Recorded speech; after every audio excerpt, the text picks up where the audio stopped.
जितेन्द्रियस्य युक्तस्य जितश्वासस्य योगिनः मयि धारयश्चेत उपतिष्ठन्ति सिद्धयः।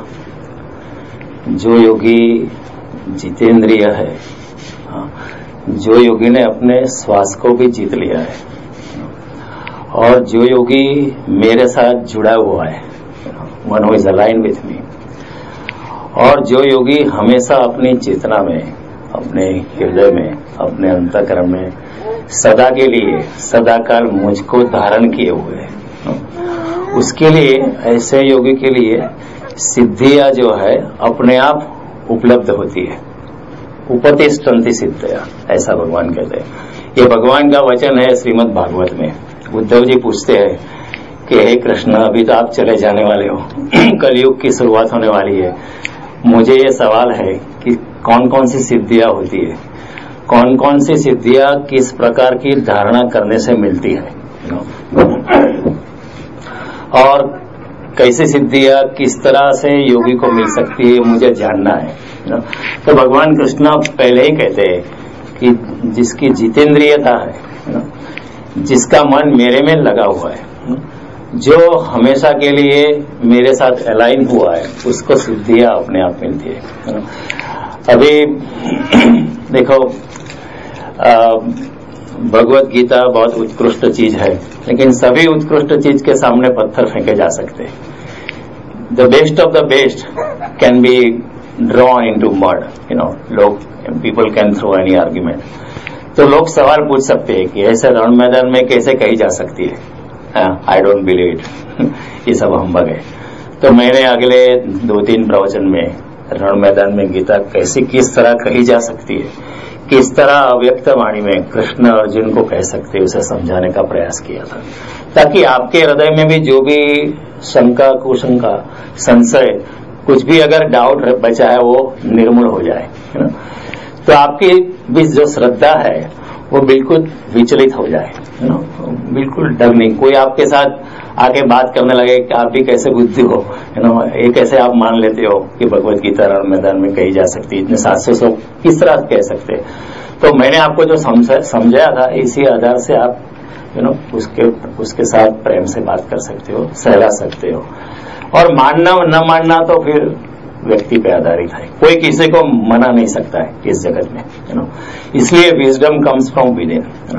अभी दूसरी बात यह है कि संजय कैसे देख सकता है इतना दूर से, कुरुक्षेत्र का युद्ध तो हो रहा है कुरुक्षेत्र के मैदान में, और संजय दूर से महल में बैठ के वो धृतराष्ट्र को सब कुछ बता रहे हैं। तो हम लोग पूछ सकते हैं कि संजय कैसे देख सकता है, ये कैसे हो सकता है, इट्स नॉट पॉसिबल। हम लोग आर्ग्यूमेंट भी कर सकते हैं कि उस जमाने में टेलीविजन नहीं था, तभी कैसे देख सकता है। तो संजय दूर से देख भी सकता है, दूर से सुन भी सकता है, और किसी के मन में क्या हो रहा है वो भी जान सकता है। इसको 3 प्रकार की सिद्धियां व्यास देव जी ने दी थी, दूर श्रवण, दूरदर्शन और मन को जान लेना। रण के मैदान में किसी के मन में क्या विचार चल रहा है, क्या प्लान चल रहा है, क्या गेम चल रही है, वो सब संजय को पता चलता है। तो हमको भी ऐसा सवाल हो सकता है कि ये कैसे हो सकता है, सम पीपल कहेंगे ये सब हम्बग है। एक चीज के लिए नहीं मानते, वो लोग कहेंगे सारी चीज हम्बग है, they try to pull the foundation of Bhagavad Gita. तो मैं आपको इसलिए समझा रहा हूं कि ताकि आपके हृदय में भी अगर कुछ संशय है, कुछ शंका है, उसका समाधान हो जाए, और आप गीता के मार्ग पे बिल्कुल अच्छे ढंग से प्रयाण कर सके। ये मेरा हेतु है, और ये भी बहुत जानने जैसी बात है, एसोटेरिक है, इंद्रियों के पार की बात है कि सिद्धियां कैसे। तो भगवान पहले कहते, जैसे मैंने लास्ट टाइम बताया था, लास्ट टाइम कई लोग because of rain they could not come और समथिंग, और दे माइट हैव फॉरगॉटन, ऐसा ही होता है ना, ऐसा हो जाता है। अगर शाहरुख खान का शो है तो हम याद रखते हैं गीता में जाना सेकेंडरी हो जाता है। Shri Krishna says where am I in your priority list. मैं कहता हूं इसलिए नहीं है, कृष्ण कहते हैं कि तुम्हारे प्रायोरिटी लिस्ट में मैं कहाँ हूं, ऊपर हूं या लास्ट हूं, आप ही बताओ, आप ही सोचो। Where do you want to put me, where do you want to put spiritualism, the top of the list और at the last of the list. अगर लास्ट ऑफ द लिस्ट है तो कभी उसका नंबर आता नहीं, क्योंकि other words always come up. આજે બચશું કાલે બચશું પહેલા ઘરના કામ પછી ક્યારે લેશું હરિનું નામ. આતમ એક દી ઉડી જશે તારું શરીર રહેશે પલંગમાં તું રંગાઈ जाने रंगમાં हे सीता राम तरण सब ये कभी होता नहीं, हमारी प्रायोरिटी में आता नहीं. तो गीता का अभ्यास हमें यही सिखाएगा कि चेंज द प्रायोरिटीज. बहुत कुछ किया, बहुत कुछ भागे, जन्म से लेके आज तक हम भागते ही रहे. कम से कम 50 साल की आयु एवरेज हो गई. कई young man are also here but I take the liberty of averaging out the age of this group. कम से कम 50 और लेट अस बी ऑप्टिमिस्टिक कि हम 100 साल जिएंगे. मैं भी चाहता हूं सब 100 साल जिएंगे, अच्छी बात है. लेकिन आधी तो चली गई, तो आधी भी जाने में बहुत टाइम नहीं लगता है. Time goes like this, time and tide wait for none. Shankaracharya कहते हैं काल क्रीडति गच्छति आयु, काल जाता है तुम्हारा समय भी जाता है. वही बात भर्तृहरि ऋषि ने लिखी है, बहुत अच्छी तरह लिखी है. भर्तृहरि ऋषि कहते हैं कालो न याति वयोमेव याता. Time doesn't pass, we are passing. See what a smart language. हम लोग कहते हैं व्हाट तब क्या कर रहे हो, वे just killing time. You are not killing time, you are killing yourself. According to Bhartrihari was a smarter guy. कालो न याति वयोमेव याता, भोगो न भुगता वयमेव भुगता. हम भोग को नहीं भुगतते, भोग ही हमको भुगत जाते हैं. शराबी क्या शराब को पिएगा, शराबी शराबी को पी जाता है. समझ गया, शराबी शराबी को पी जाता है, शराबी क्या पिएगा. भोगो न भुगता वयमेव भुगता. और तृष्णा न जीर्णा वयमेव जीर्णा. जो भोग की तृष्णा होती है, प्यास होती है, वो कभी खत्म नहीं होती है, हम खत्म हो जाते हैं. Isn't that a smarter way of putting it? What a beautiful way of putting it. इतने भर्तृहरि अपनी योग दृष्टि से उन्होंने ये 3 छोटी छोटी लाइन लिखी है. लेकिन हमारी दृष्टि ऐसे चीज पर जाती नहीं है. हम लोग सोचते हैं डाउ जोन्स कितना है, आज मॉर्टगेज का रेट कितना चल रहा है, उसी में हमारा ध्यान जाता है. तो थोड़ा सा ध्यान अध्यात्म में लेने का प्रयास करें तो अच्छा रहेगा. तो हम सिद्धियों के लिए बात करते थे कि कृष्ण कहते जिसको जितेंद्रियता है उसको, लास्ट टाइम हमने डिस्कस किया था. तो this time for the sake of experiencing I will quickly recapitulate. And then I also told you in the spiritual world, repetition is necessary. Why is it necessary? क्योंकि हमारा ध्यान हमेशा संसार में रहता है. वो संसार में जो ध्यान रहता है उसको अनवाइंड करना पड़ता है पहले. फिर अध्यात्म में ध्यान जाता है.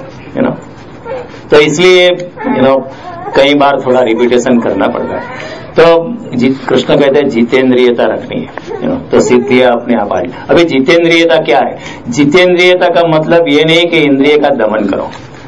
कृष्ण ने कभी भी इंद्रिय दमन की बात नहीं की है. कृष्ण हमेशा कहते हैं इंद्रिय निग्रह, इंद्रियों का नियमन. थोड़ा सा इंद्रियों का नियमन करना है, इससे आप समझ जाना. अगर इंद्रियों का दमन किया हमने तो इंद्रियां दुगुनों जोर से हमारे सामने रिवोल्ट करती है. कभी भी आपने प्रयास किया होगा कि आप नियमन करते हैं. आज से न्यू ईयर रिजोल्यूशन कई लोग ने लिए होंगे. एट द एंड ऑफ 31 दिसंबर 2009 आपने लिए होंगे. आपने कितने नियम को इम्प्लीमेंट किए? 1, 2, 3 दिन रहते हैं नियम. कल से 10 कप चाय की जगह 7 कप लेनी है. हाँ ठीक है, थोड़ा दिन चलता है, फिर सब कुछ फिसल जाता है. क्यों? क्योंकि आप जो निर्णय लेते हो वो अचेतन मन से लेते हो. सिगमंड फ्रॉइड ने समझाया है दो प्रकार के मन है. एक अचेतन मन है और एक चेतन मन है. निर्णय जो हम लेते हैं वो चेतन मन से लेते हैं. ऊपर का जो मन है उससे लेते हैं कि कल से हमको स्मोकिंग नहीं करना है. एक दृष्टांत के जरिए मैं कहता हूँ कि कल से गीता के कम से कम 5 श्लोक पढ़ना है, उसको समझना है. वो चेतन मन निर्णय लेता है. लेकिन अचेतन मन जो है वो चेतन मन से 10 गुना ज्यादा पावरफुल है. ऐसा सिगमंड फ्रॉइड ने कहा था. अचेतन मन जो अंदर है, सबकॉन्शियस माइंड, वो 10 गुना है. और चेतन मन जो है सिर्फ 1/10 है. तो 1-2 दिन चलता है, फिर अचेतन मन कहता है कि तुम निर्णय लो, फिर मैं I will overpower you, don't worry. Then अचेतन मन में पूर्वजन्म के संस्कार पड़े हैं. जन्मों जन्म के संस्कार पड़े, वो संस्कार जो है हमारे निर्णय के ऊपर आ जाते हैं, फिर हम वी लूज इट। ये मनोवैज्ञानिक और आध्यात्मिक प्रोसेस है। तो कृष्ण कहते हैं कि इंद्रियों को दबाना नहीं, कृष्ण कहते हैं यततो अपि कौन्तेय पुरुषस्य विपश्चित इंद्रियाणि प्रमाथीनि हरति प्रसवम मन। विपश्चित पुरुष प्रयत्नमान होता है इंद्रियों को कंट्रोल करने में, लेकिन इंद्रियां इतनी बलवान है कि जबरदस्ती उसका भोग में लेके जाती है। बड़े बड़े योगी का भी मन भोग में, इंद्रिया प्रमाथीनि, जबरदस्ती योगी का भी कुछ नहीं चलता है। इंद्रियाणि प्रमाथीनि हरति प्रसवम मन, तुम्हारे मन को हर लेती है, ऐसा कहते हैं। तो ऐसी स्थितियां होती है, और इन भोग की आकांक्षा के लिए कृष्ण कहते हैं गीता में, भोग की आकांक्षा इतनी प्रबल है मनुष्य में और भूत मात्र में कि वो जो आत्मा का जो चैतन्य स्वरूप जो होता है उसको वो आवृत्त कर देता है, उसको वो ढक देता है। हम सबका आत्मा जो है चैतन्य स्वरूप है। Your soul and my soul is as चिदानंद स्वरूप as that of Shankaracharya, but because of the माया का आवरण, बिकॉज ऑफ भोग की वृत्ति के लिए हमारा चेतन मन, हमारा जो चैतन्य है इतना जोर से ढक जाता है, इतना जोर से आवृत्त हो जाता है, इतना जोर से दब जाता है कि हमारा ज्ञान का प्रकाश दिखाई भी नहीं पड़ता है। हम सब ज्ञान स्वरूप है, हम सब प्रकाशमय है, लेकिन वो प्रकाश की किरण आगे आ ही नहीं पाती, क्योंकि इतने लेयर्स है, इतने आवरण है कि वो प्रकाश उसको छेद के आगे ही नहीं आ सकता है। वही कृष्ण समझाते हैं, धूमेनावृतेर्वह्नि यथा दर्शो मलेन च, धूमेनावृतेर्वह्नि यथा दर्शो मलेन च यथोल्बेन आवृतो गर्भ तथा तेनेदम इदम आवृतम। जिस तरह धुमाड़े से अग्नि आवृत हो जाता है, और जिस तरह आईना जो धूल से आवृत हो जाता है, समझो आप आईने के सामने हैं और आईने के ऊपर धूल लगी है, फिर आपका चेहरा नहीं देख पाते ना, क्योंकि धूल लगी है। जब तक धूल नहीं साफ करते तब आपका सच्चा स्वरूप दिखाई नहीं देता। इसी तरह कृष्ण कहते हैं जिस तरह आईना धूल से ढका हुआ था, और जिस तरह गर्भ जो है वो और से ढका हुआ है, just as the embryo is covered up by the sac, उसी तरह इंसान का सच्चा ज्ञान स्वरूप काम और भोग की वासना से दब जाता है। फिर कहते हैं आवृतम ज्ञान वेतेन ज्ञानिनो नित्य वैरिण। ऐसे काम भोग की इच्छा ज्ञानी इंसान की हमेशा वैरी है। काम रूपेण कौन्तेय दुष्पूरेण अनलेन। Krishna is defining the chemistry. भगवान भोग के रसायन को समझा रहे, is defining the chemistry of sex gratification और सेंस ग्रेटिफिकेशन, कि ये कभी भी पूर्ण नहीं होता है। किसी भी इंसान की या भूत मात्रा की वासना, कोई भी तरह की कामना कभी भी पूर्ण नहीं होती है, नेवर एवर। इसलिए कृष्ण उसे कहते हैं महासनो महापापमा, वो खाता ही रहता है और महापापी है। कितना भी खिलाओ, कितना भी उसका ग्रेटिफिकेशन करो, कितना ही इंद्रियों को तृप्त करने का आप प्रयास करो, लेकिन कभी भी तृप्त नहीं होती है, हमेशा वो फिर से आ जाती है लौट के। कृष्ण बहुत साइंटिफिकली समझाते हैं। तो इस तरह कृष्ण कहते हैं इंद्रियाणि मनोबुद्धि अस्य अधिष्ठानम उच्यते। ये जो काम की इच्छा है, आपकी इंद्रिय मन और बुद्धि को घेर लेते हैं, आवृत कर लेते हैं, और इसलिए आवृतम ज्ञानम एतेन, इस आवृत ये आवरण है, इसलिए आपका जो ज्ञान का प्रकाश है कभी आप देख नहीं पाते हो। तो इंसान को क्या है, समझ लेना है। इंद्रियों का दमन नहीं किया जा सकता है, इंद्रियों के साथ हम जितना भी लड़ेंगे उतना हम हारेंगे, लेकिन समझ के भोग के रसायन को समझ जाना है, मन की स्थिति को समझना, समझ के उसके बाहर निकल सकते हैं। अर्जुन कहता है कि चंचलम ही मन कृष्ण प्रमादि बलवत्तरम तस्मादम निग्रह मन्ये वायुरेव स दुष्करम। हे कृष्ण, मन बहुत चंचल है, आप जो योग समझा रहे हैं मुझे मेरी समझ में नहीं आता। योयम त्वया योग प्रोक्तम साम्येन मधुसूदनम एतस्याम अहम न पश्यामि चंचलत्वात् स्थितिम स्थिरम। हे कृष्ण, मेरा मन इतना चंचल है, आप ये योग की बात कर रहे हैं, मेरी समझ में नहीं आती। अर्जुन जैसा बुद्धिमान व्यक्ति कहता है मेरी समझ में नहीं आती, और कृष्ण कहते हैं असंशयम ही महाभाव। हे Arjun, I agree with you, असंशयम ही महाभाव मनो दुर्निग्रहश्चर। मन बड़ा जटिल होता है, कृष्ण खुद कहते हैं, लेकिन अभ्यास है ना तो कौन्तेय वैराग्य न च गुह्यते। आप मन का अभ्यास करो, मन किस तरह भोग के पीछे दौड़ता है उसका आप खुद अभ्यास करो, स्व का अध्याय करो, स्वाध्याय करो। स्वाध्याय का अर्थ ये नहीं कि आप इस जगह जाओ और समझे को, ये मतलब स्वाध्याय का अपने ही अंदर जो दोष है उसका दर्शन करो। जैसे ही मैं अपने दोष का दर्शन करता हूं वैसे ही वो दोष चले जाते हैं साइकोलॉजिकली। देखो हम लोग कहते हैं गंगा में नहाने से सब पाप चले जाते हैं। आप कहेंगे गंगा में ऐसा क्या है कि सब पाप चले जाएंगे, लेकिन उसमें एक साइकोलॉजी है। ऋषि मुनि ने बहुत सोच विचार के किया था कि अगर आप गंगा में नहा के बाहर निकले और अगर आप सच्ची में ऐसा मानते हो कि मेरे सब पाप धुल गए हो, तो फिर बाहर आके जो पहले पाप किए थे वैसे ही पाप फिर से करने की आपकी क्षमता चली जाती है। अगर आप सचमुच ऐसा मानते हो कि आप आज तक मैंने चोरी की है, लेकिन अब मैं गंगा में पवित्रता से स्नान करता हूं शुद्ध मन से, और मैं अभी ऐसा मानता हूं 100% कि अब सब मेरे पाप धुल गए, तो फिर गंगा से बाहर निकल के आप फिर से चोरी में नहीं जा पाएंगे। समझ में आया ये साइकोलॉजी। इसलिए गुरु माला देता था कि जब तक माला है तो बुरा काम कर ही नहीं पाएगा। गुरुजी ना माला नाम नहीं रहे, माला छे डोकमा, कोई नु लेवाए नहीं, जूठू बोलाय नहीं। गुजराती में बहुत लोग लिख के गए, इससे Lakshman rekha, you can not, you will even if you want to you will not be able to. इससे गंगा के पानी में स्नान करने के बाद आप पूरा निर्मल मन से बाहर आते हो, तो फिर वही पाप द सेम करने की आपका सामर्थ्य चला जाता है। ये मनोवैज्ञानिक प्रोसेस है। फिर आप दूसरे पाप कर सकते हो, फिर अगले साल फिर गंगा में जाना। लेकिन जो निर्मल मन से स्नान करता है उसको फिर पाप नहीं कर सकता। तो ये सब बातें मैं समझा रहा था। तो करना क्या है कि समझ लेना है, भोग की केमिस्ट्री को, भोग के रसायन को समझना है, और समझने के बाद उसमें से बाहर आ जाना था। इसलिए हमारे ऋषि मुनि ने कहा था कि आप शादी करो, शादी से आप लग्न, धर्म, अर्थ, काम और मोक्ष को पाओगे। ऐसा नहीं पहले से संन्यास ले लो, फिर आपका ध्यान रहेगा संसार में।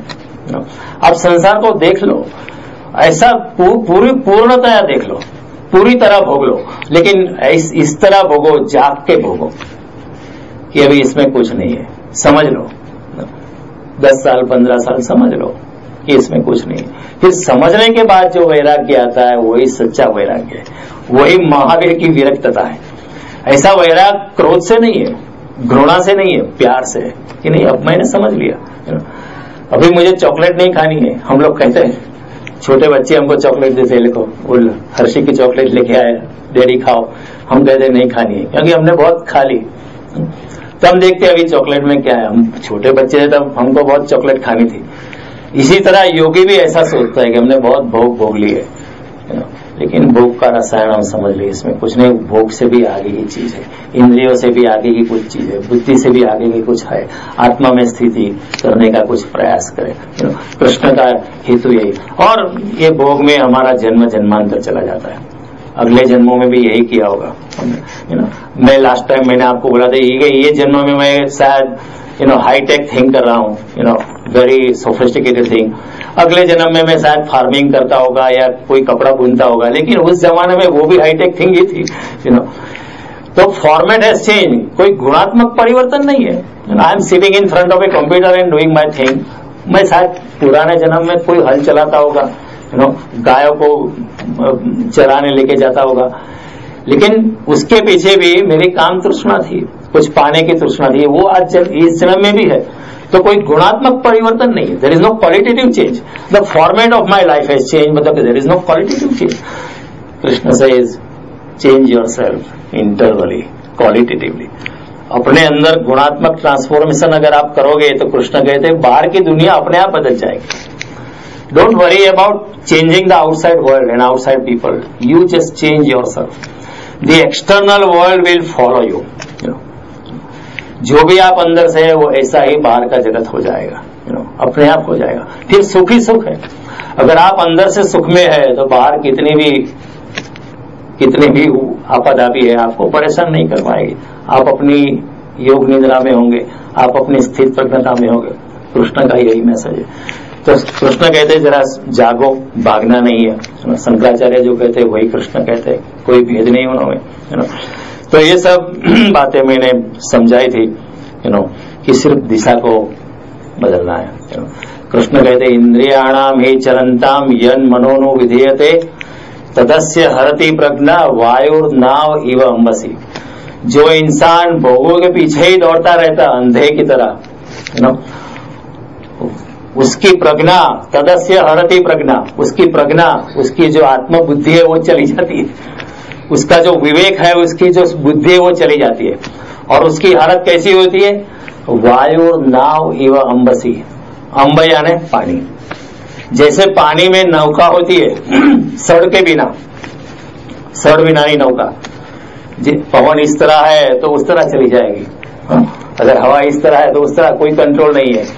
जिंदगी का कोई गोल नहीं है, लक्ष्य नहीं है, वही फिनोमेन। फिर जिंदगी चली जाती है, जन्म तेरा बातों ही बीत गयो, ऐसा हो जाता है। कबीर जी ने वही कहा है, हीरा जन्म अमोल था कौड़ी बदले जाए। तेरा मनुष्य जन्म अनमोल था, तूने कौड़ी में फेंक दिया। हम कहते हैं नहीं कौड़ी नहीं, हमने $1 ट्रिलियन हाउस है मेरा, I own an island, I own a private helicopter.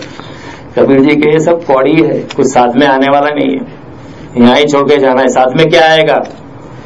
तुम्हारे विचार, सुख कर्म और आत्मा के ऊपर जो आपने एनग्रेविंग किया है, आत्मा के ऊपर जो आपने जीनेटिक कोड जो आपने बदलने का प्रयास किया है, वो आपके साथ दूसरे जन्म में आएगा।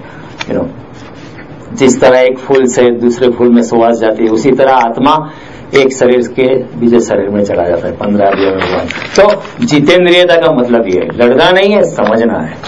कृष्ण लड़ने की बात नहीं करते, कृष्ण नहीं कहते भाग जाओ सब कुछ छोड़ के, जहां हो जैसे हो वहां ठीक हो, लेकिन समझ लो घर में रह के भी सन्यासी हो सकते हो। कृष्ण जनक राजा का उदाहरण देते हैं गीता में कि जनक राजा महल में रह के भी योगी थे, इतनी रानियां थी, इतने भोग थे, फिर भी महल में रह के भी वो योगी थे। और जनक और अष्टावक्र का संवाद है, जिसको जैन महागीता कहते हैं, वो भी समझना चाहिए, बहुत अच्छा संवाद है अष्टावक्र की भाषा में।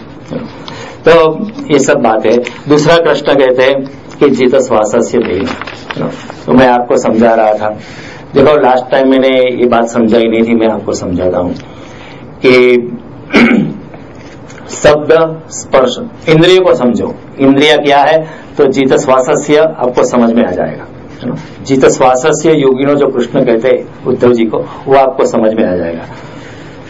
शब्द, स्पर्श, रूप, रस और गंध, 5 ऐसे इंद्रियों के विषय है। शब्द, स्पर्श, रूप, रस और गंध। शब्द को किस तरह पकड़ रहे हैं हम? कान से पकड़ रहे हैं। तो कान क्या है? ज्ञानेंद्रिय। कुछ आवाज को सुनना है तो हम कान से पकड़ सकते हैं। तो कान एक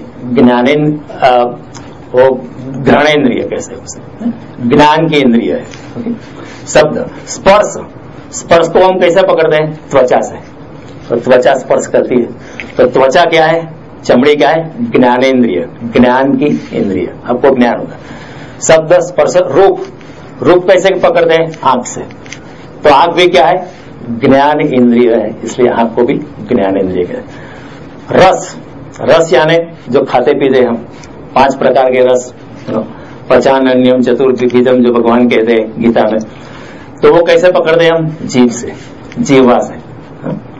शब्द, स्पर्श, रूप, रस और गंध, गंध को कैसे पकड़ते हैं? नाक से। तो ये 5 जो है क्या है? ज्ञानेन्द्रिय। सो 5 विषय भोग है, शब्द, स्पर्श, रूप, रस और गंध।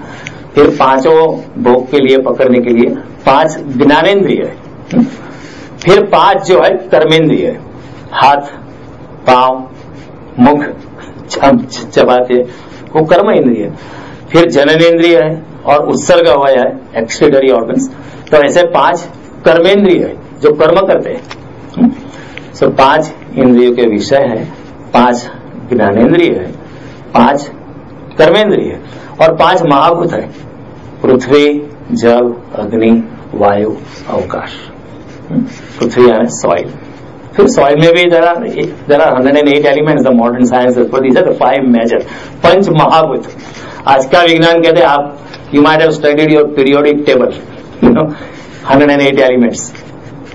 हम नहीं जानते, शायद आठवीं कक्षा में जो विद्यार्थी डॉक्टर साहब जानते होंगे, जरूर जानते। तो लेकिन these are the extension of पंच महाभूत। तो 5 महाभूत है, पृथ्वी, जल, अग्नि, वायु, आकाश।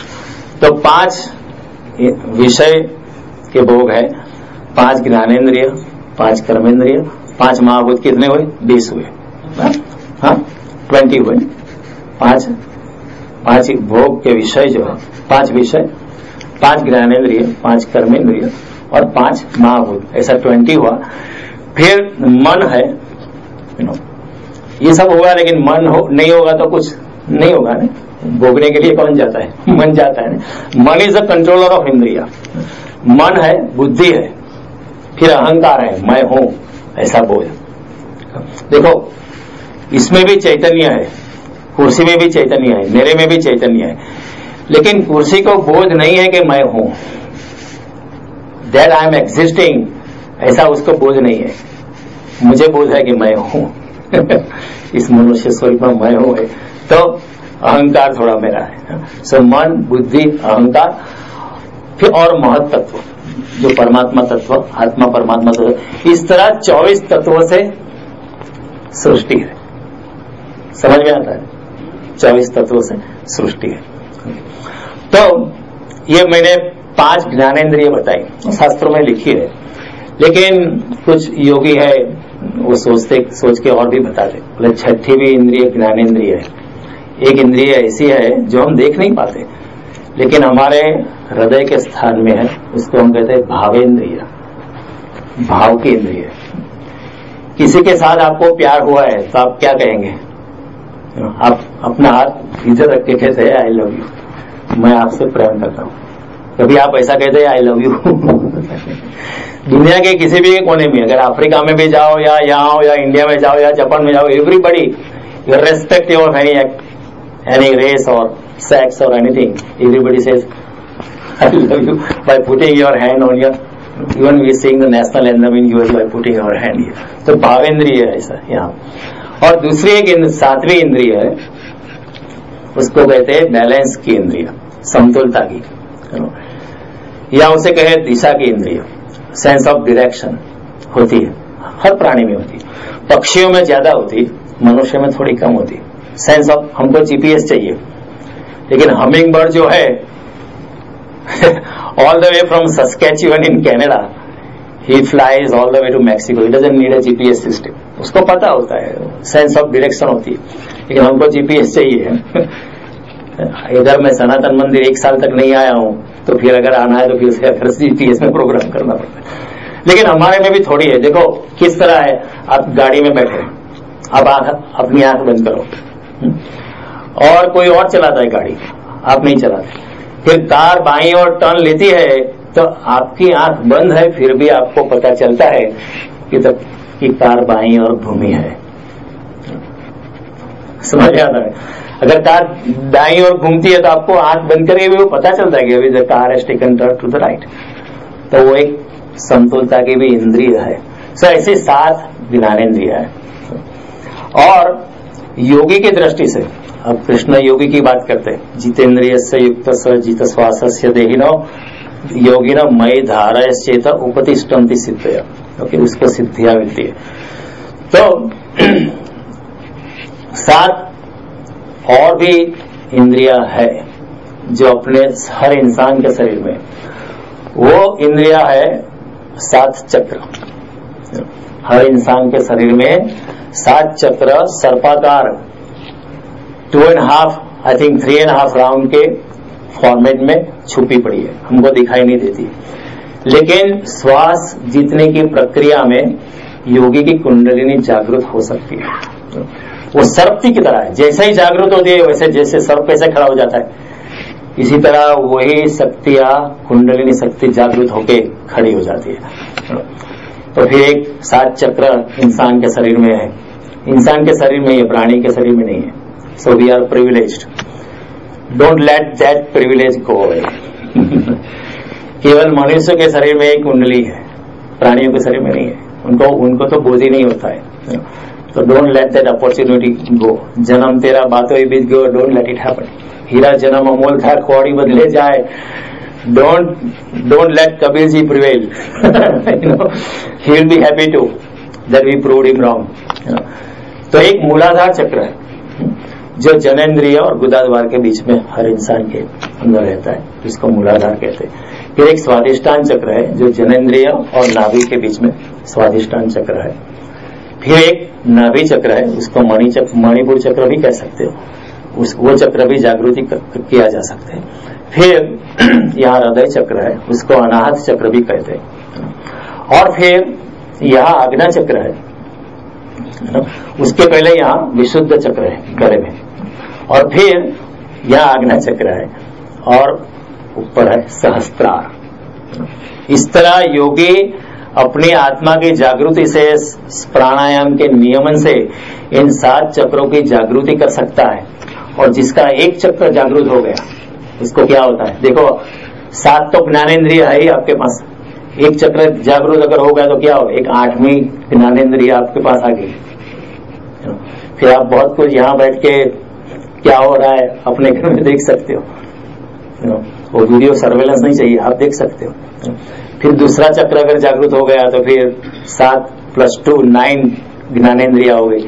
इस तरह जब 7 चक्र जागृत हो जाते हैं तो योगी अपने आप सिद्धि को उपलब्ध हो जाता है, सिद्धि अपने आप आ जाती है। फाइनल चक्र इज सहस्त्रार। उसको सहस्त्रार क्यों बोला है कि जब योगी का सहस्त्रार चक्र प्रवर्तमान हो जाता है, जागृत हो जाता है, तो उसको ऐसा अनुभव होता है जैसे सहस्त्र कमल खिल उठे, एज इफ 1000 लोटस फ्लावर्स है ब्लॉसम्ड अप, ऐसे हजारों सूर्य जैसे खिल गए, ऐसे प्रकाश का उसको अनुभव होता है। इसलिए उसका नाम रखा है सहस्त्रार। हर योगी का अनुभव मोरस, किसी को कमल खिलने का अनुभव हुआ, किसी को सूरज के होने का अनुभव हुआ, हर अनुभव अलग हो सकता है, क्योंकि परमात्मा का अनुभव थोड़ा थोड़ा अलग हो सकता है। योगी की क्वालिटी क्या है, उसकी क्वालिटेटिव हाइट कैसी है, उसी के हिसाब से। तो ऐसा योगी तो, और जो हमेशा परमात्मा को धारण किए हुए, 7 चक्र कभी जागरूक नहीं हुए जब तक हम परमात्मा को 724 धारण किए हुए नहीं है। मैंने आपको रामकृष्ण परमहंस का एग्जाम्पल दिया था लास्ट टाइम कि इस तरह रामकृष्ण हमेशा उनकी परमात्मा में चिंतन था, हमेशा उनके हृदय में भजन चल ही रहा था। ऐसा नहीं कि हम संडे को भजन में जाते 1 घंटा भजन किया, फिर प्रसाद लिया और चले गए, फिर डिस्कस करते आज ओबामा ने क्या किया, ऐसा नहीं था। राम हमेशा भजन की धारा चलती रहती, 724 उनके हृदय में चलती रहती। कोई जयराम जी की भी बोल दे तो रामकृष्ण नाचने लगते थे, क्योंकि अंदर तो धारा चल रही थी, तो उठ के कीर्तन करने लगते थे। लोगों की समझ में नहीं आता था कि ये क्या हो रहा है। और सुखदेव जी जब परीक्षित पूछते थे कि कृष्ण ने ऐसा क्यों किया, तो कृष्ण का नाम सुन के ही परीक्षित जी अपने अंतरात्मा में कृष्ण के ध्यान में इतने डूब जाते थे कि उनको फिर से अपने ध्यान से बाहर, बहुत कष्ट से बाहर आना पड़ता था, क्योंकि उनको फिर अरे परीक्षित ने सवाल पूछा है, उसका जवाब देना है, मैं अगर अंतर ध्यान हो जाऊंगा तो उसका जवाब कौन देगा। इसलिए श्रीमद् भागवत आप पढ़ोगे तो बार बार ऐसा आता है कि परीक्षित राजा ने ऐसा सवाल पूछा कृष्ण के बारे में, तो सुखदेव जी इतने अंतर ध्यान हो गए कृष्ण का नाम सुन के कि बड़े कष्ट से वो अपने ध्यान से बेध्यान में आ पाए, क्योंकि वो वापिस से नहीं, क्योंकि अंदर का आनंद इतना अंदर इतना जोर से चिपक जाते थे, और खुद को भी बाहर आना बहुत कष्ट हो जाता था। तो ऐसा हो जाता। तो भगवान कहते हैं जो योगी सब जगह मुझे देख सकता है, सब जगह मेरा अनुभव कर सकता है, ऐसा वासुदेवम सर्वमिति स महात्मा स दुर्लभ। ऐसा योगी जो है, जो सब जगह मेरा अनुभव करता है, सब क्षण में मेरा अनुभव करता है, ऐसा महात्मा बहुत दुर्लभ है। ऐसा भगवान श्री कृष्ण गीता में ही कहते हैं। मैं हर बात गीता की, हर for every instance I am going to quote Gita, will remain confined to Gita. तो ये सब बातें समझने की है, लेकिन हमारी दृष्टि नहीं होती है। हम इतने संसार में डूबे हैं, हम जो दृश्य है उसके पीछे जो अदृश्य है उसको पकड़ नहीं पाते, रूप के पीछे जो अरूप है उसको हम पकड़ नहीं पाते, शब्द के पीछे जो निशब्द है उसको पकड़ नहीं पाते। जो आहत है, इसके पीछे जो अनाहत है, अनाहत नाद जो है, उसको हम पकड़ नहीं पाते। ओंकार क्या है? Every sound is out of some friction. मैं ऐसा करता हूं, आपको ताली का आवाज पता है, मैं एक ऐसा करता हूं, आपको आवाज आती है, वो क्या है? वो आहत नाद है। लेकिन ओंकार जो है वो अनाहत नाद है। It has no source. जब योगी को अंदर ही कॉस्मिक साउंड उसको जो सुनने लगता है, वो ऐसा नहीं कि कान से सुनता है, अपने हृदय से सुनता है। तो ओंकार क्या है? ओंकार अनाहत नाद है। इसलिए हृदय चक्र को क्या कहा है? अनाहत चक्र। ओम ओम की गुंजन चालू हो जाती है अपने आप, कोई करता नहीं है, लेकिन योगी उसका अनुभव करता है। ये अनाहत नाद है। ओंकार के बारे में हम बात करेंगे बाद में, विस्तृत ढंग से बात करेंगे, अभी नहीं करते। तो इस तरह योगी चारों ओर परमात्मा का अनुभव करता है, जड़ में, चेतन में, चारों ओर। साईं बाबा के जीवन में कथा है कि एक ब्राह्मण था, वो ब्राह्मण था, वैसे रूढ़िचुस्त था, लेकिन उसने एक व्रत लिया था, जब तक साईं का दर्शन न हो जाए, जब तक साईं का चरण स्पर्श न हो जाए, तब तक शाम का खाना नहीं है। वो कभी कभी क्या होता था कि इतनी गिरदी थी, इतनी भीड़ लग जाती थी साईं के दर्शन के लिए, उसका टर्न नहीं आता था, तो फिर उसको भूखा रहना पड़ता था, क्योंकि उसने व्रत लिया था कि साईं के दर्शन के बिना खाना का नहीं है। तो साईं को तो पता चल गया, क्योंकि साईं वो योगिक सिद्धि था, उनको सब कुछ पता चल, अंतर्यामी होते ऐसे लोग, हम लोग उनको समझ नहीं पाते। तो साईं ने कहा कि आप क्यों ऐसा करते हो, मैं खुद आ जाऊंगा, तुम क्यों में मत खड़े करना, मैं तुम्हारे घर आ जाऊंगा। तो उस ब्राह्मण ने कहा, मैं तो ये तो बहुत मैं बड़ा सौभाग्यशाली हूँ, आप खुद मेरे घर आ जाएंगे, तो मुझे क्यों में खड़ा रहना पड़ेगा, आपका चरण स्पर्श मैं अपने घर में ही कर लूंगा, ये तो बड़े सौभाग्य की बात है। ठीक है, साईं ने कहा मैं आऊंगा, लेकिन पहचानने का प्रयास करना, शायद तुम मुझे न पहचान पाओ। तो फिर दूसरे दिन वो साईं के लिए खाना बना के, वो ग्रामीण ऐसा दाल रोटी सब कुछ पकाया था उसने, वो प्रतीक्षा करने लगा, आएंगे साईं बाबा आएंगे, साईं बाबा आएंगे। कोई कुत्ते को गंधाई होगी दाल रोटी की, तो कुत्ता आया, कुत्ते को मार भगाया कि अभी तो साईं के लिए बनाया, तेरे लिए नहीं बनाया, चल जा। 2 डंडे मारे, उसको कुत्ता भाग गया। फिर बहुत वेट किया उसने, he waited and waited and waited, बहुत प्रतीक्षा की। फिर वो क्रोध से भर गया कि साईं ने कहा फिर भी नहीं आए, कैसे है संत। वो साईं को मिलने गया रात, क्या आप तो यहाँ बैठे हो, यहाँ जमावट करके बैठे हो, आप आए नहीं। साईं ने कहा मैं आया था, 2 डंडे भी खाए थे, तू पहचान नहीं पाया। पहचानना मुश्किल है, क्योंकि हम हमारी दृष्टि से देखते हैं, हम योगिक लेवल पे जा नहीं सकते, तो पहचानना मुश्किल है। और दूसरे दिन भी ऐसा ही हुआ, साईं ने कहा मैं आऊंगा, वो साईं एक रक्त पितिया के जरिए गए। वो योगी ब्राह्मण तैयार था कि आएंगे, सोचा कि रक्त पितिया तो कैसा आएगा, साईं ऐसा तो नहीं हो सकते, ऐसे दुर्गंधी है, शरीर से बास आ रही है। दूसरे दिन भी चुप गया। तो कृष्ण भगवान यहाँ आगे भी बैठ जाए नहीं तो भी हम पहचान नहीं पाएंगे, guarantee you. And Krishna describes the same thing in Bhagavad Gita, अवजानन्ति मां मूढ़ा मानुषीं तनुमाश्रित परम भावम जानन्तो मम भूत महेश्वरम। मैं जब मनुष्य शरीर में अवतार लेता हूँ, तो जो लोग मूढ़ है, जो लोग माया में ढक गए हैं, जो माया के पीछे ही भाग रहे हैं, पदार्थ के पीछे ही जिसकी दृष्टि है, वो लोग मुझे पहचान नहीं पाएंगे और मेरी अवहेलना करेंगे, मेरी हंसी उड़ाएंगे, मेरी हंसी मजाक उड़ाएंगे, मेरी बहुत मक्खर उड़ाएंगे और मेरा अपमान भी करेंगे। तो राम का भी अपमान हुआ, कृष्ण का भी अपमान हुआ, बुद्ध का भी हुआ, महावीर का भी हुआ, जीसस का भी हुआ, मीरा का भी हुआ, नरसिंह का हुआ। सब कोई ऐसा संत नहीं है जिसका अपमान मनुष्य जाति ने नहीं किया है। अपमान होता है, वो संत लोग भी जानते हैं, क्योंकि वो लोग बातें ही ऐसे करते हैं जो हमारी समझ में नहीं आती। तो इस तरह जितेंद्रिय से युक्त से अजित श्वास से धेनो मई धारा चेत, जो हमेशा मुझे धारण की हुए, उसके लिए सिद्धियां अपने आप आ जाती है। अभी लास्ट टाइम मैं समझा रहा था कि सिद्धियां जो है भगवान कृष्ण ने फिर समझाया। जब उद्धव जी ने सवाल पूछा किस तरह की सिद्धियां होती है, तो भगवान कृष्ण ने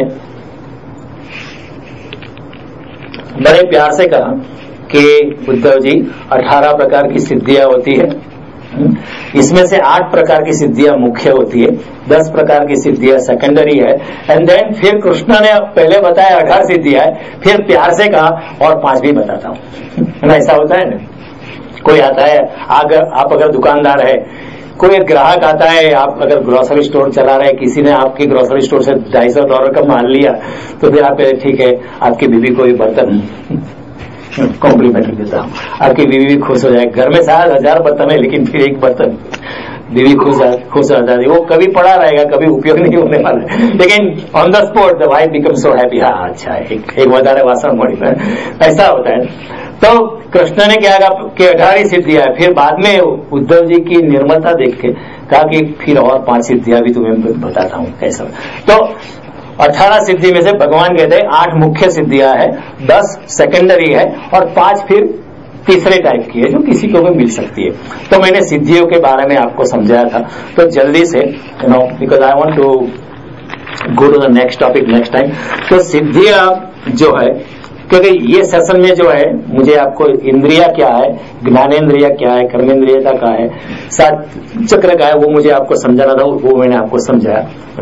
अभी कृष्ण जो है 18 जो 23 प्रकार की जो सिद्धियां है उसे समझाते हैं। और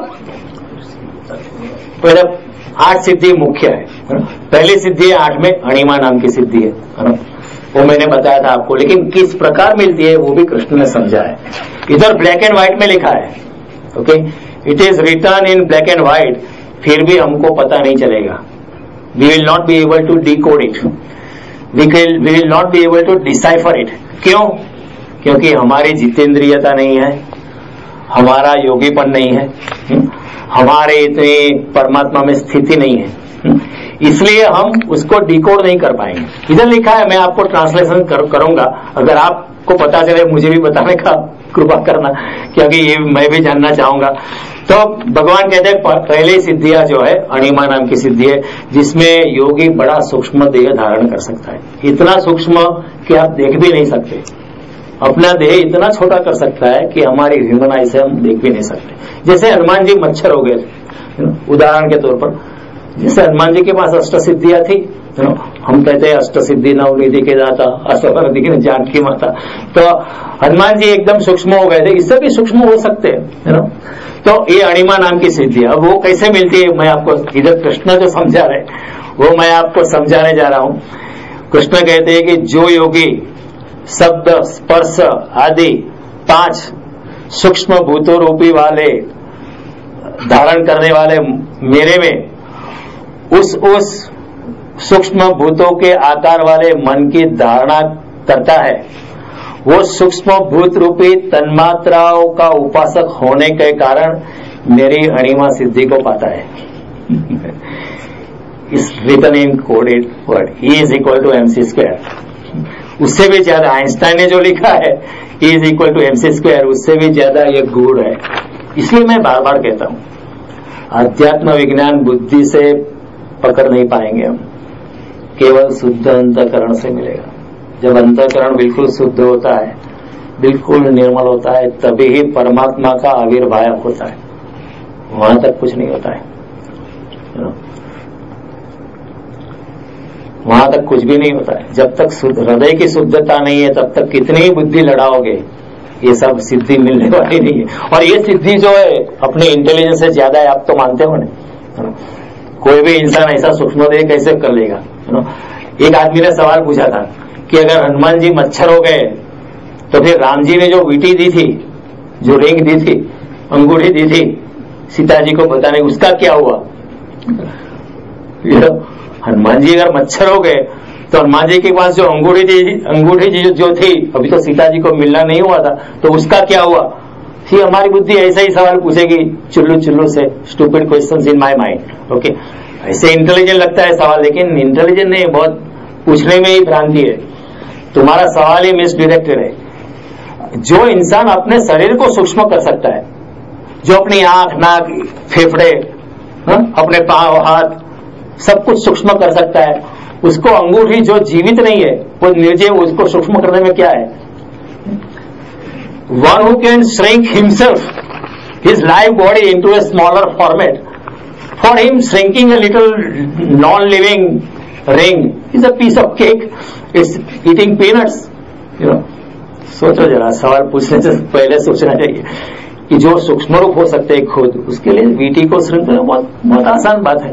तो इधर लिखा पड़ा है लेकिन हम पकड़ नहीं पाएंगे। तो भगवान ने समझा दिया कि इस तरह हमें अणिमा नाम की सिद्धि प्राप्त होती है। अभी दूसरी सिद्धि है महिमा, कि देह सर्वव्यापक हो सकता है। योगी अपना देह इतना विशाल कर सकता है जो सर्वव्यापक हो सकता है। जो हनुमान जी ने किया था, वो राक्षसी ने 8 गुना किया, हनुमान जी ने 16 गुना किया। राक्षस जी ने 16 गुना किया, हनुमान जी 32 गुना हो गए, 64 गुना। और अचानक देन ही shrank himself all of a sudden beyond her anticipation. तो ऐसी महिमा सिद्धि जो है वो भगवान कह दिया, जो योगी ज्ञान शक्ति वाले महत तत्व रूप, जैसे मेरे बारे में ऐसे महत तत्व के आकार वाले हुए मन की धारणा करता है, उसको महिमा सिद्धि प्राप्त होती है।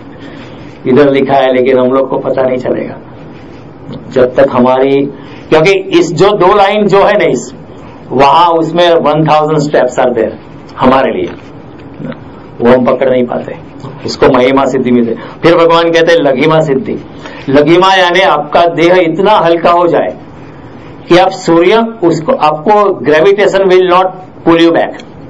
योगी इतना हल्का हो जाएगा कि पृथ्वी का गुरुत्वाकर्षण उसको खींच नहीं पाएगा, इतना हल्का। वो सूर्य का किरण पकड़ के ग्रहों की यात्रा करके वापस आ सकता है। उसका देह इधर, वो अपना जो अंतर सूक्ष्म स्वरूप जो है, वो ऐसा योगी ऐसी लघिमा सिद्धि से इतना हल्का देव उस सूर्य महा में जाके वापस आ सकता है। तो वो सिद्धि किस तरह से मिलती है, वो भगवान कहते हैं, जो योगी पृथ्वी जल तेज वायु ऐसे 4 भूतों के परमाणु रूप धारण करने वाले मेरे बारे में मन की धारणा करता है, वो जल के परमाणु रूप उपाधि रूप लघिमा सिद्धि को प्राप्त होता है। समझा दिया, लेकिन हम पकड़ नहीं पाते। बहुत चिंतन करना पड़ता है, योग में जाना पड़ता है, बड़े ध्यानस्थ होना पड़ता है, तभी मिलेगी। तो ऐसी लघिमा सिद्धि है। फिर प्राप्ति सिद्धि है कि इंद्रियों के अधिष्ठा का आप देव बन सकते हो, और फिर इंद्रियों के साथ, सबकी इंद्रियों के साथ आप संबंध कर सकते हो। जैसे आपकी आंख की इंद्रिय है, तो मैं ऐसी सिद्धि से आपकी आंख में जा सकता हूं, और आप अपनी आंख से क्या देख रहे हो मैं ऐसा अनुभव कर सकता हूं, क्योंकि इंद्रियों का अधिष्ठाता देव होते, सब इंद्रियों का अधिष्ठाता देव। There is a governing minister, हाथ के, पांव के, आंख के, देयर आर गवर्निंग डेमिगॉड्स। तो उसके देव के साथ आप एक एकॉर्ड साइन करते हो कि या I will be able to do whatever you are able to do. तो देन आप जो सूंघते हैं, जैसे आप दूर बैठ के अगर आप एप्पल की सुवास लेते हो, तो मैं भी एप्पल की सुवास आप किस तरह लेते हो मैं कर सकता हूं। तो उस सिद्धि का नाम है प्राप्ति। तो भगवान कहते हैं कि जो योगी सात्विक अहंकार उपाधि वाले मेरे बारे में संपूर्ण मन की धारणा करता है, और इस तरह मेरे में मन वाले होने से सर्व इंद्रियों का देव हो जाता है, और उसे प्राप्ति नाम की सिद्धि मिल जाती है। ऐसा 2-3 लाइन में समझा गया।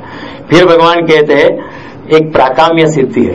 प्राकाम्य सिद्धि ऐसी है, आप यहां बैठ के लोक परलोक के जो भोग है, विषय भोग जो है, आप यहां बैठ के देख सकते हो कि how are the demigods are travelling in their own. देवो પોતાના ઉદ્યાનમાં, देव लोग अपने उद्यान में किस तरह अप्सराओं के साथ क्रीड़ा करते हैं, विचरण करते हैं, आप यहां बैठ के देख सकते हो। वो ऐसी सिद्धि को प्राकाम्य सिद्धि कहते हैं।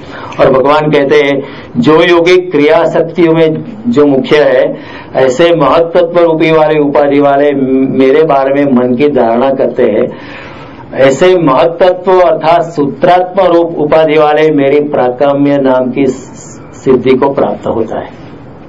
यह गुजराती में लिखा है, मैं सीधा हिंदी में भाषांतर करता हूं, तो थोड़ा समय का व्यवधान लगता है, आप समझ सकते हो। तो ऐसा प्राकाम्य फिर एक ईशिता नाम की सिद्धि है कि आपको मैं माया में डाल सकता हूं। अगर मेरे पास ऐसी सिद्धि हो, मैं आपको माया में डाल सकता हूं, आपको मैं सम्मोहन में डाल सकता हूं। आप कुछ नहीं कर पाएंगे, मैं अगर सम्मोहन, आप यहां ही बैठे रहेंगे। जाने का वक्त हो गया, अगर मैं पंडित जी को सम्मोहन में डाल दे, वो खड़े ही नहीं होंगे। कल सुबह तक 8:30 बजे मंदिर बंद करने का टाइम है, लेकिन सम्मोहन से वो वहीं बैठे रहेंगे। तो ऐसी सिद्धि को ईशिता नाम की सिद्धि कहते हैं कि जो योगी त्रिगुणात्मक माया का नियंता और काल रूप मूर्ति विश्व रूप विषय मन की धारणा करता है वो क्षेत्र और क्षेत्रज्ञ की प्रेरणा करने वाले सामर्थ्य रूप ईशिता नाम की सिद्धि को प्राप्त होता है। फिर से हम पकड़ नहीं पाते, हम उसको सुलझ नहीं पाते, we are not able to decode it, decipher it, हम उसको, it is not our cup of tea. It is a terminology language, to explain you briefly. If I am going to refer to a medical journal, unless I am a doctor, if I know the medical terminology, then only I will understand. If I want to read a book on cost accounting, unless I know the cost accounting terminology, कि direct cost का क्या है, labour cost क्या है, overhead क्या है, how is it defined, relevant, then only I will be able to understand. If I want to know mechanical engineering का manual पढ़ना है, if I unless I know the terminology of mechanical engineering, I will not be able to get it. इसी तरह this is terminology. योगी के लिए समझना बहुत आसान है. फिर एक सिद्धि है वसीता. वसीता यानी विषय भोग में आपका मन जाएगा ही नहीं. दिस इज द मेन सिद्धि. वसीता नाम की जो सिद्धि है वो मुख्य सिद्धि है. तो भगवान कहते हैं कि जो योगी विराट, हिरण्यगर्भ और ऐसे 3 उपाधि रूप रहित तुरीय नाम के भगवान शब्द से कहलाने वाले नारायण यानी मैं उनके मन की धारणा करता है, ऐसा योगी मेरे धर्म जैसा हो जाता है, उसे वसीता नाम की सिद्धि प्राप्त होती है. यानी he is under the total control of his himself. उसे कभी भी आप भोग में ललचा नहीं सकते. You can never select him. ऐसी सिद्धि उसको प्राप्त हो जाती है. फिर एक है कामा वसायिता सिद्ध, यानी जो सुख आप इच्छित करते हो उसकी परम सीमा को आप प्राप्त कर सकते हो. जैसे आप मैं श्रीखंड खाता हूं, तो मेरा श्रीखंड करने का उपभोग, आप अगर श्रीखंड खाते हो उसका थोड़ा क्वालिटेटिवली डिफरेंस हर इंसान में होगा, क्योंकि आपकी श्रीखंड खाने की, भोग करने की क्षमता भी अलग अलग होती है. आपके जो टेस्ट बड होते हैं, मेरे में जो है आपके कुछ अलग हो सकते हैं, ज्यादा हो सकते हैं या कम हो सकते हैं. मैं जो देखता हूं तो मेरे आंख इतना नहीं देख पाती, शायद आपकी देख पाती हो. तो जो संपूर्ण देख पाता है, संपूर्ण भोग, ऐसी सिद्धि, पूरा देख पाएगा, पूरा स्पर्श कर पाएगा, पूरा खा पाएगा, पूरा सेक्सुअल ग्रेटिफिकेशन में जा पाएगा, ऐसी सिद्धि जो है उसे कहते हैं कामा वसायिता सिद्धि. ऐसी सिद्धि किस तरह मिलती है? भगवान कहते हैं जो योगी निर्गुण ब्रह्मरूप मेरे में शुद्ध चित्त को धारण किए हुए वो परम आनंद रूप सर्व कामनाओं जिसमें पूर्ण होती है, वैसे कामा वसायिता नाम की सिद्धि को प्राप्त होता है. ऐसा 3-4 लाइन में भगवान ने वो उद्धव जी को समझा रहे थे. अभी उद्धव जी योगी जैसे थे, उनके लिए समझना आसान था. जैसे नारद जी को चतुश्लोकी भागवत कह दिया ब्रह्मा जी ने, लेकिन हमारे लिए समझाना है तो 18,000 श्लोक चाहिए. 4 श्लोक में हमारा कुछ होगा नहीं, 18,000 श्लोक से ही हम समझ पाएंगे. तो ऐसे काम, इस तरह 8 मुख्य सिद्धियां है. फिर 10 सिद्धियां जो है भगवान कहते हैं सत्व गुण के उदय से मिलते हैं. अगर हमारे में सत्व गुण बढ़ने लगे, तमस गुण कम होने लगे, रजस गुण कम होने लगे और सत्व गुण बढ़ने लगे, तो ये 10 सिद्धियां भी अपने आप हमारे जैसे ही लोगों को भी मिल सकती है. शुद्ध अंतःकरण जब होने लगता है, हमारा हृदय जब शुद्ध होने लगता है, तो ये सिद्धियां अपने आप मिलने शुरू हो जाती है. भगवान राम कहते हैं, सुंदरकांड आप पढ़ते उसमें कहते हैं निर्मल मन जन सो मोहे भावा, मोहे छल छिद्र कपट नहीं भावा. These are the words of भगवान राम रिटन बाय तुलसी. जो निर्मल मन वाला है वही मेरा भक्त है, उसके साथ ही मैं हूं. निर्मल मन जन सो मोहे पावा, only those who have a pure heart will get me. मोहे कपट छल छिद्र नहीं भावा, जिसके हृदय में कपट है, छल है, छिद्रता है, क्षुद्रता है, वो मुझे कभी नहीं पाता है, उसको कभी ऐसी सिद्धियां नहीं मिलती. तो ऐसा, तो एक अभी दूसरी जो सिद्धि है, 10 सिद्धि भगवान ने गिनाई है. एक सिद्धि अनूर ममत्व. आपके भूख और प्यास लगेगी नहीं, आपके शरीर में भूख और प्यास लगेगी ही नहीं. जैसे वो प्रहलाद जानी है, जिसका बीबीसी में आपने देखा होगा photo. The scientist also studied him for a time. He doesn't need to eat और drink. He is able to convert the sun rays into his energy. Everything is running nicely in his body. तो ये अनूर ममत्व जो है वो भगवान कहते हैं कि श्वेत द्वीप के स्वामी शुद्ध धर्म में मेरे बारे में चित्त को धारण करने वाला पुरुष क्षुधा तृषा इत्यादि 6 उर्मियों से रहित हो जाता है और मेरे शुद्ध स्वरूप को पाता है, इसलिए उसे अनुर्मिमत्व नाम की सिद्धि प्राप्त होती है। किस तरह प्राप्त होती है ये भगवान ने समझाया है, लेकिन हम इतने माया में है, हमको पता नहीं चलेगा, कभी भी पता नहीं चलेगा। जब तक हमारी स्थिति होगी तब पता चल जाएगा। यही सब पता चल जाता है। लेकिन पता चलने सपोजिंग आपको पता चल गया, सपोजिंग आप योगी हो गए और आपको पता चल गया, लेकिन फिर भी आप हमको नहीं समझा पाएंगे। क्यों? क्योंकि हमारी स्थिति नहीं है। जो योगी को अनुभव होता है वो योगी योग में से बाहर आके हमको समझा नहीं सकते हैं, क्योंकि ये जो है शब्दों में कहा नहीं जा सकता, शब्दों में समाया नहीं जाता, शब्दों में फ्रेम नहीं किया जा सकता, शब्दों में कुंठित नहीं किया जा सकता। दीज आर अनिर्वचनीय, कैनॉट बी सेड, फिर भी कहना पड़ता है। गूंगे का गुड़ है, कबीर जी कहते हैं गूंगे कैरी सरकरा। गूंगे को आप खिलाओ केसर आम, पूछो कैसा लगा, वो सिर्फ हंसेगा, आपको समझना पड़ेगा कि अच्छा लगा। फिर आप उसको हेलो पिनो खिलाओ फिर आप पूछो कैसा लगा, वो रोने लगेगा। ऐसा है, योगी कह नहीं सकता है। तो ये फिर एक दूर श्रवण सिद्धि है जो संजय को है। हम कहते हैं ना संजय को किस तरह मिली, तो भगवान समझाते हैं कि आकाश स्वरूप जो समष्टि प्राण है वो रूप मेरे विषय अपने मन से नाद का चिंतन करता हुआ जीव आकाश का अवकाश का ज्ञाता होकर वहां जो स्थित प्राणियों की हर तरह की वाणी सुन सकता है, इसलिए उसको दूर श्रवण की सिद्धि प्राप्त होती है, जो व्यास देव ने संजय को टेम्पररीली दी थी। जब तक युद्ध चलता है तब तक, फिर इट गोज अवे। सो संजय इस तरह सुन सकता है। दूर श्रवण की सिद्धि किस तरह मिलती है भगवान कहते हैं। फिर एक सिद्धि है दूरदर्शन, जो संजय को भगवान व्यास ने दी थी। ये दूरदर्शन की सिद्धि क्या है कि दूर से आप देख सकते हो, टेलीविजन नहीं चाहिए बीच में, एंटेना कुछ नहीं चाहिए, आप हाई डेफिनेशन में देख सकते हो, एक्चुअली 3 डायमेंशन में देख सकते हो, 5 डायमेंशन में देख सकते हो, actually right in front of your eyes, you can even feel and touch, तो वो सिद्धि कैसे मिलती है कि योगी अपने चक्षु को सूर्य में और सूर्य को अपने चक्षु में युंजित करके दोनों के संयोग से मन से केवल मेरा ध्यान करता हुआ योगी सूक्ष्म दृष्टा बन जाता है और इसलिए सारे जगत को दूर से देख सकता है। उस सूर्य में अपने चक्षु को युंजित करता है और सूर्य को अपने चक्षु में युंजित करता है और सूर्य के साथ एक रूपता धारण कर जाता है और साथ में मुझे भी रखता है, सिर्फ बीच में मुझको धारण करता है। इसे बेसिक प्राइमा फेसी कंडीशन, मुझको दिल में रखते हुए। तो इस तरह वो चारों ओर अवकाश में जो भी होता है वो देख सकता है। इस तरह उसे दूरदर्शन नाम की सिद्धि मिलती है। फिर एक सिद्धि है मनोजव, मन के वेग से आप गति कर सकते हो। आप सोचे यहाँ बैठे इंडिया के आपका जो बॉडी है नेक्स्ट मोमेंट इंडिया में आ जाएगा। आपका बॉडी फॉर्मेट यहाँ रह सकता है, you will duplicate and go to India और anywhere in the world, anywhere in the space, किसी ग्रह में भी मन की गति से आप जा सकते हो। हनुमान जी को ये सिद्धि है ना, हम कहते हैं मनोजवम मारुति तुल्यवेगम, मन में जो चाहा इसी तरह आपका देह जा सकता है। तो भगवान कहते हैं मन शरीर ये दोनों को मुझ में युंजित करके मेरी धारणा करने के प्रभाव से मन जहां भी जाए वहां दे जा सकता है। इसको सिद्धि मनोजव नाम की सिद्धि कहते हैं।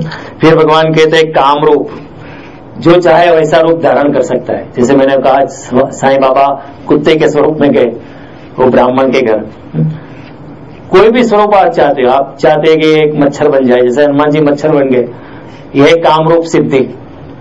तो ये काम रूप सिद्धि किस तरह कर सकते हो कि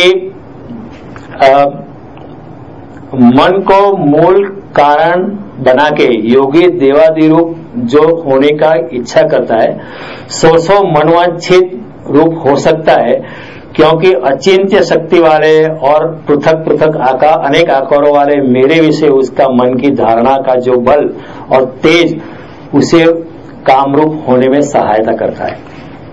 इस तरह ये कामरूप सिद्धि उसको मिल जाती है। फिर सिद्धि है परकाय प्रवेश, आप दूसरे की काय में प्रवेश कर सकते हो। इधर बैठे हैं, मैं बैठा हूं, आपके शरीर में मैं प्रवेश कर सकता हूं। फिर then I will control you naturally, right. तो परकाय प्रवेश किस तरह मिल, ये कुछ समझ में आता है, आप उसका चिंतन करो, है ना, कि दूसरों के शरीर में प्रवेश करना जो चाहता है, ऐसा सिद्ध योगी को दूसरे शरीर में अपने आत्मा का चिंतन करना चाहिए। अगर आप मेरे शरीर में घुसना चाहते हो तो मेरे शरीर में आप चिंतन करो कि आपका आत्मा मेरे शरीर में आ गया है, स्टेप नंबर 1।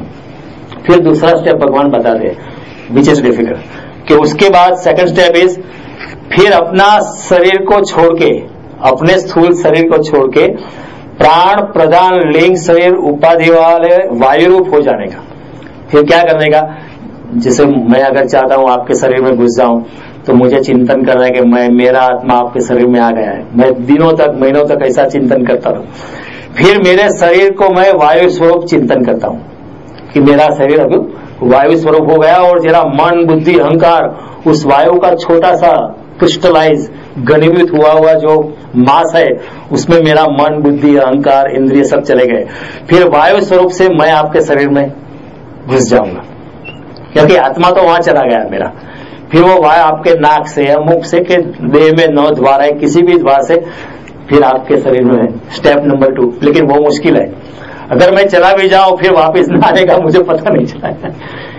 समझो मैं ये कर लिया कि आपके शरीर में आपके शरीर में मेरा आत्मा, ऐसा मैंने सोच लिया 1 महीने तक। फिर दूसरे महीने में ऐसी थी कि मेरा शरीर के प्राण लिंग सब इंद्रियों को मैंने सूक्ष्म कंडेंस फॉर्म में वायु के स्वरूप में करके आपके शरीर में मैं घुस गया।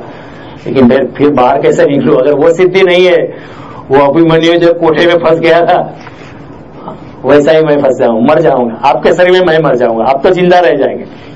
आपको कुछ नहीं हुआ क्योंकि आपका कोई दोष नहीं है, लेकिन मैं मर जाऊंगा। इसलिए ये जो सिद्धि का प्रयोग है किसी सिद्ध योगी के मार्गदर्शन में ही करना पड़ता है, पढ़ के नहीं करना है। पढ़ने से करोगे तो मरोगे, सूर्य में आंख यूंजित करने का प्रयास करोगे तो आंख गवाओगे, अंधे हो जाओगे। जो मैंने कहा ना दूरदर्शन इस तरह के, सूर्य में आंख को सूर्य में यूंजित करो, सूर्य को आंख में यूंजित करो और भगवान का चिंतन करो तो दूरदर्शन की सिद्धि मिलेगी। लेकिन कोई सिद्ध योगी के मार्गदर्शन में ही करना पड़ता है, नहीं तो आंख गवाओगे, हम अंधे हो जाएंगे। Okay, so this is another siddhi which is called parakaya pravesh. फिर है स्वच्छंद मृत्यु। आप जब भी चाहे तब जा सकते हो, जब भी चाहे तब मर सकते हो, और अगले जन्म में जो शरीर लेना चाहते हो वो कि आप निर्णय कर सकते हो कि कल मुझे 3 बजे जाना है, तो आप ये शरीर छोड़ के, और मुझे एक गंधर्व बनना है, मुझे एक महर्षि बनना है, मुझे एक योगी बनना है, या मुझे स्वर्ग की अप्सराओं के साथ भोग लीला करनी है, या मुझे अप्सरा बनना है, या मुझे भगवान का एक सेवक बनना है। आप ये जो है स्वच्छंद मृत्यु, ये सिद्धि से कर सकते हो। तो भगवान कहते हैं कि अपने पग के पानी से गुदा द्वार को अवरुद्ध करके आत्मा को अनुक्रम से हृदय, छाती, कंठ और मस्तक में चढ़ा के अंत में सहस्त्रार द्वारा ब्रह्म के स्थान में स्थापना करके जो स्थान में जाने की इच्छा है वैसे मन को, शरीर को ले जा सकते हो। ऐसी सिद्धि को कहते हैं स्वच्छंद मृत्यु। It is a similar process कि मैंने आपको समझाया कि पहले मूलाधार को जागृत करो, फिर स्वादिष्टान चक्र को जागृत करो, फिर नाभि चक्र को जागृत करो, फिर हृदय चक्र को जागृत करो, फिर शुद्ध विशुद्ध चक्र को जागृत करो, फिर आज्ञा चक्र, फिर सहस्त्रार को जागृत, तो उसको स्वच्छंद मृत्यु की सिद्धि प्राप्त हो सकती है। फिर एक सिद्धि है देव सह क्रीड़ा दर्शन, कि अप्सराओं के साथ देवों की कैसी क्रीड़ा चल रही है, यहाँ से बैठे बैठे आप उसकी फिल्म देख सकते हो, कोई थिएटर में जाने की जरूरत नहीं। तो कैसे कि जिसको भी देवों के स्थान में, क्रीड़ा स्थान में विहार करना है, सिर्फ देखना नहीं, जिसको सच्ची में वहां जाके कि what kind of parks they are going in, जिसे हम कभी जाते हैं स्मोकी माउंटेन, तो देवों के भी उद्यान है, तो वहां जाके तो उसको अगर ऐसा करना है, उसे मेरे मूर्ति स्वरूप शुद्ध सत्व गुण का चिंतन करना चाहिए, जिससे सत्व गुण के अंश स्वरूप देवांगनाओं विमान लेके वहां आती है और आपको देह सह क्रीड़ा दर्शन की सिद्धि देती है। सो दिस वो विमान लेके आती है, क्योंकि जो देवांगना होती है वो सत्व गुण के स्वरूप होती है। ऐसे ही देवांगना का टाइटल नहीं मिलता है, वो पूर्ण सत्व गुण में आती है तभी देवांगना होती है। तो ये है देव सह क्रीड़ा दर्शन। फिर है यथा संकल्प सिद्धि। आप जो भी संकल्प करे वो हो ही जाता है। ऐसा योगी संकल्प करेगा कि 6 महीने में सनातन मंदिर हो जाएगा, वो अगर बोल देगा संकल्प तो हो ही जाएगा। उसको अगर ऐसे ही यथा संकल्प सिद्धि है, आप कहेंगे कैसे होगा, कम से कम $5 मिलियन का प्रोजेक्ट है, कोई डोनेशन कुछ देता नहीं, $5 भी लोग देते नहीं, कितना लोगों के पीछे पड़ना है, कितनी ईमेल भेजनी पड़ती है, कुछ नहीं होता। योगी एक बार संकल्प अगर उसके पास ऐसी सिद्धि है, ये न के न प्रकार योगी का संकल्प हो ही जाएगा। 6 महीने क्या 4 महीने में सब सनातन मंदिर खड़ा हो जाएगा। ऐसी सिद्धियां भी होती है। मैं मिला हूं ऐसे एक संत को, उन्होंने संकल्प किया था राम मंदिर बनाना। मैंने पूछा था कैसे बनाओगे, कितना खर्चा, I am talking of 1980s, कैसे बनाओगे? मेरे लिए संकल्प काफी है। और उनका हो गया राम मंदिर। वो कुछ उनके पास कुछ नहीं था, लेकिन राम मंदिर हो गया। उन्हें कहा था मेरे लिए संकल्प करना काफी है। उनका नाम था राम रत्नाचार्य जी, मुझे पता नहीं अभी है या नहीं। तो ये यथा संकल्प सिद्धि है। फिर है आज्ञा प्रतिहता गति।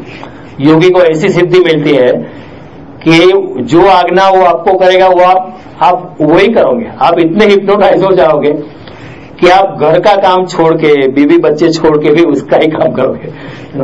आपकी बीवी कहेगी यार, आपका हस्बैंड कहेगा आई विल डिवोर्स यू, वो लगेगा कर दो divorce, I have no problem. मुझे यहाँ योगी की आज्ञा लेने में मजा आता है। तो आप तो ऐसे भी एक सिद्धि है कि सत्य संकल्प वाले मेरे विषय में मन का जुड़ता हुआ योगी मेरे में परायण हुआ बुद्धि से जैसा भी संकल्प करे वैसा फल उसको मिलता है, उसे संकल्प सिद्धि कहते हैं। जो योगी सर्व नियंता और स्वतंत्र मेरे स्वभाव को जो उपलब्ध होता है, उसकी आज्ञा मेरी आज्ञा की तरह किसी से भी हड़ाती नहीं है। जैसे भगवान आज्ञा करते हैं, भगवान की आज्ञा का पालन करना ही पड़ता है सारी सृष्टि को, उसी तरह उस योगी की भी आज्ञा सबको पालन करनी पड़ती है। ऐसे उसकी आज्ञा प्रतिहता गति नाम की सिद्धि उसको मिलती है। इस तरह भगवान ने 10 सिद्धियां और गिनाई। तो पहले 8 सिद्धियां मुख्य है, फिर 10 सिद्धियां और सेकेंडरी है। इस तरह 18 प्रकार की सिद्धियां। फिर भगवान कहते हैं ठीक है मैं इतना खुश हूं, वो बर्तन बोनस में देते हैं दुकानदार, इस तरह भगवान कहते 5 सिद्धियां और भी तो बता देता हूं। वो एक है त्रिकालगत्व, त्रिकाल का ज्ञान, त्रिकाल गाने सिद्धि होती, सब कालों का ज्ञान उसको होते है ना। तो जो योगी का चित्त मेरी भक्ति के शुद्ध हो गया है, उसे जन्म मृत्यु के ज्ञान के साथ तीनों काल का ज्ञान हो जाता है, अर्थात उसके कालज्ञत्व का की सिद्धि मिल जाती है। उसके साथ परिचित्ताद्य विघ्नता भी मिल जाती है। दूसरे के मन में क्या चल रहा है वो भी उसको पता चल जाता। परिचित्ताद्य विघ्नता, आपके मन में क्या चल रहा है, आपके माइंड के वेव्स वो पकड़ लेता है आपकी आंखों से, आपको देख के। अगर आप बंदी करें उसको पता चल जाता है ना?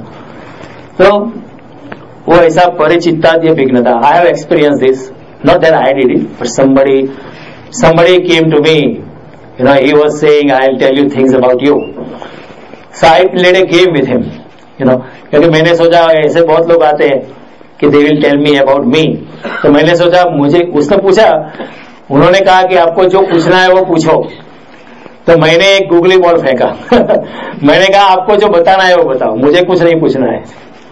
And he started telling me my mind, and oh my God, I was shocked. I was like a statue. He told me everything about me and about my wife and about my previous life and this and that. I said, how does he know? Nobody knows. How does he know? पर चित्ताद्य विघ्नता, उसने समझाया था भी था कि कैसे मिल सकता है, कुछ मंत्र शक्ति से भी मिल सकता है। इसी बात पतंजलि योग सूत्र में भी लिखा है। जब भगवान कृष्ण कहते हैं, पतंजलि योग सूत्र में भगवान पतंजलि कहते हैं जन्म औषध तपो मंत्र योगजा सिद्धया।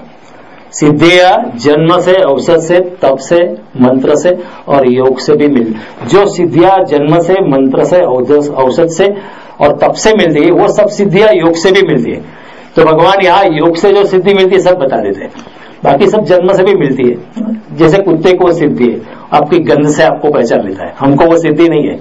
पक्षियों को सिद्धि है, डायरेक्शन की सिद्धि है, एक छोटा सा हमिंग बर्ड है, बिल्कुल all the way from Eskimo land he can fly to Mexico.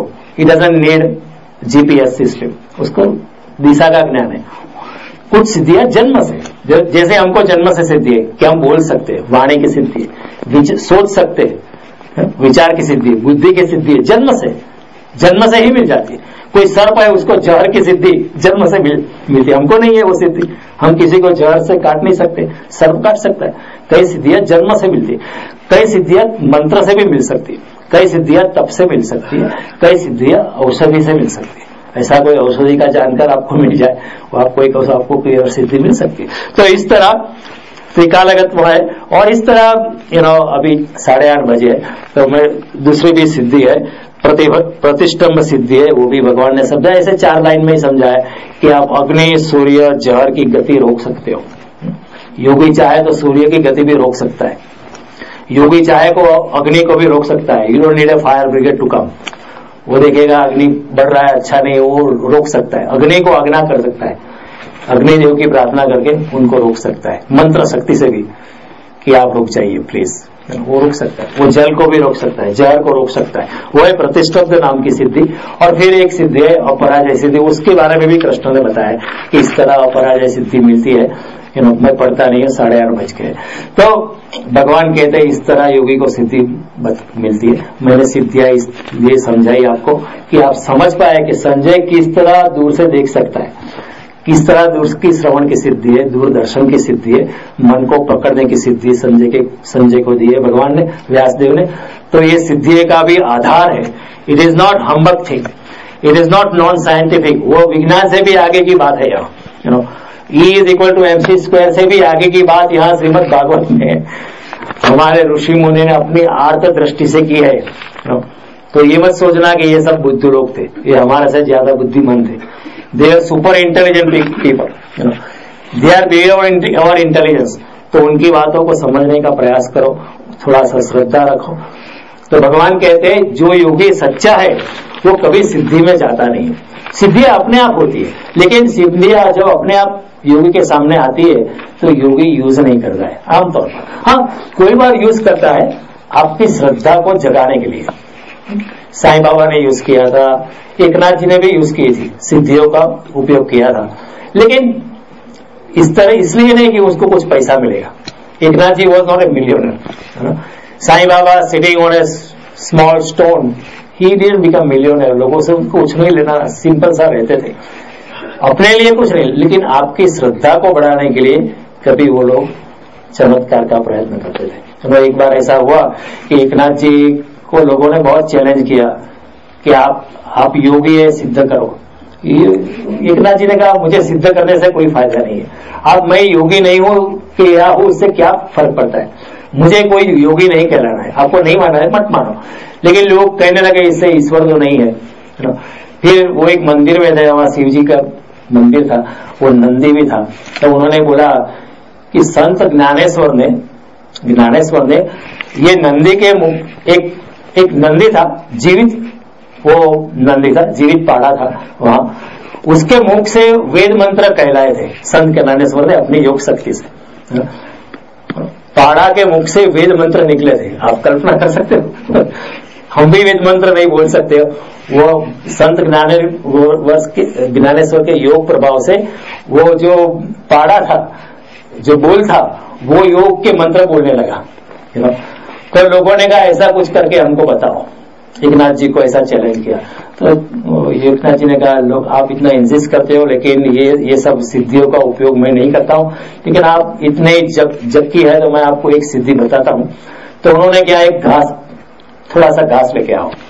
तो उन्होंने क्या, घास लिया और वो जो नंदी की प्रतिमा थी, वो जो नंदी होता है शंकर जी के सामने, वो प्रतिमा के सामने उन्होंने घास फेंका और नंदी ने मुख खोला और सब घास खाने लगा, सब घास खा गया। और ऐसा करके उन्होंने बंद किया। लेकिन वो लोग उपयोग नहीं करते। Most of the time they don't use it. सच कृष्ण कहते हैं कि अगर सिद्धि के उपयोग में अगर योगी लग जाता है तो फिर उसकी जितेंद्रियता चली जाती है। फिर उसका जीत श्वास अवस्था चली जाती है, फिर उसका जो मेरे में ध्यान है वो चला जाता है क्योंकि वो मोह के पीछे भागने लगता है। तो ऐसा जब होता है तो then this conditions are not met, so सिद्धियां भी फिर उड़ जाती है, हाथ से निकल जाती है, सरक जाती है। तो इसलिए मैंने आपको सिद्धियों के बारे में समझाया। 5 मिनट थोड़ी देर हो गई, मैं क्षमा चाहता हूँ गीता जी, पंडित जी, लेकिन इसलिए मैं फिर से कहता हूँ समझाया इसलिए आपको, क्या कि आपकी श्रद्धा दृढ़ हो जाए। गीता को हम शुरू से ले, उससे पहले मैं गीता का आपको मैं उसका जो पार्श्व भूमिका है, ताकि आपकी श्रद्धा कोई भी विचलित न कर पाए, मति भ्रमित था न गति स्थगित था न, आपकी मतनिष्ठा जो है, आपकी जो गति है कभी भी अवरुद्ध न हो। आप गीता के प्रति पूर्णतया पूरे जोश से, पूरे प्राणों के प्राण से आप गीता के मार्ग में आगे बढ़े और जो परमात्मा कृष्ण ने समझाने का प्रयास किया है उसे हम समझ पाए। इसलिए मैं ये सब प्रयास कर रहा हूँ। अगली बार मैंने समझा किस तरह गीता रण मैदान में कही जा सकती है, अब मैंने समझा किस तरह ये भी बात कही जा सकती है। फिर अगली बार हम कुछ और बातें लेंगे। फिर when everything is over will start with श्लोक नंबर 1, चैप्टर नंबर 1। तो हम यहाँ विराम लेते हैं। Thank you very much.